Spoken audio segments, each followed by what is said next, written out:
ఈరోజు ఏదైతే ఎన్ని సార్ ఈరోజు వికారాబాద్ మండలంలో ఎప్పుడు కూడా ఎందుకంటే ఆ మున్సిపాలిటీకి సంబంధించినటువంటి వాళ్ళు ఎక్కువ మంది ఉండడం వల్ల మన మండలం అనేది ఉనికి లేకుండా పోయేది. మనం అసలు అక్కడ స్టేజ్ దాకా కూడా వచ్చేటటువంటి కీలక పాత్ర వహించినందుకు మీ అందరికి కూడా ప్రత్యేకంగా ధన్యవాదాలు తెలియజేస్తున్నాను. ఇక ముందు కూడా ఇక్కడ చూడండి. ఓకే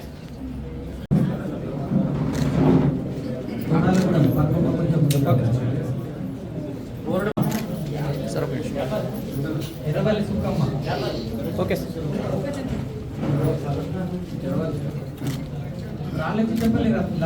సిద్ధంగా ఉండాలి.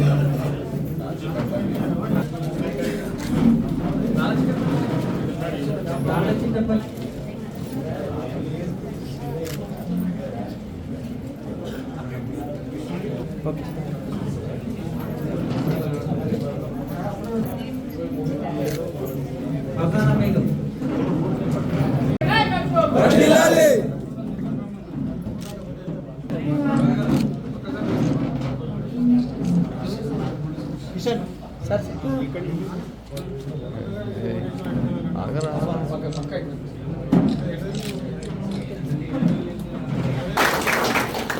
పాత ప్రభుత్వం లాగా కేసీఆర్ లాగా ఏడిపోతే ఆ మాట మాట్లాడి ఆ మాట మాట్లాడినాక ఓట్లు వేసి దాటిపోయినాక మనల్ని చూసే పరిస్థితి లేకుండా మాత్రం కాంగ్రెస్ పార్టీ సంగతి మీకు అందరికీ తెలుసు. ఇందిరాగాంధీ సంగతి, రాజశేఖర్ రెడ్డి గారి సంగతి అన్నీ వాళ్ళు ఎట్లా పేదల కోసం పనిచేసిండ్రో ఆ విధంగానే రేవంత్ రెడ్డి కూడా పేదల కోసం పనిచేసే కాంగ్రెస్ పార్టీ, కాంగ్రెస్ ప్రభుత్వం ఎప్పటికీ మీకు తోడు ఉంటుంది.